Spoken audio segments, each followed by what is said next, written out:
আপনি কি জানেন, আমি একদিন বিকালে ঘুম থেকে উঠেই টিভির সামনে বসেছি। মা এসে বলল, নে মিষ্টি খা। আমি বললাম, কিসের মিষ্টি মা?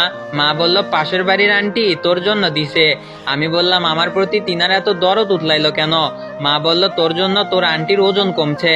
আমি বললাম, কেমন করে কমলো? মা বলল, তুই প্রতিদিন বিকালে টিভির সাউন্ড বাড়ায় গান শুনিস আর নিজেও গান গাইস। তখন আমি বললাম, গান শুনে ওজন কেমন করে কমে? সে কি গান শুনে ডান্স করতেন নাকি?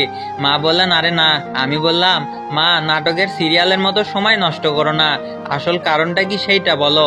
মা বলল, তোর আন্টি ভাবছে প্রতিদিন তোর বেসুরা গান না শুই না রাস্তাঘাটে হাঁটাহাঁটি করা উত্তম। প্রতিদিন বিকালে হাঁটাহাঁটি করেন, তার কারণেই তার ওজন কমছে। ধন্যবাদ হিসেবে তোর জন্য মিষ্টি দিয়া গেছে। আমি বললাম, দেও মা, মিষ্টি দাও, গায়ক হিসেবে আমার প্রথম কামাই। মা বলল, তোর কি একটুও লজ্জা নাই? তখন আমি বললাম, নেও, তুমিও একটা খাও, তোমার ছেলের প্রথম কামাই।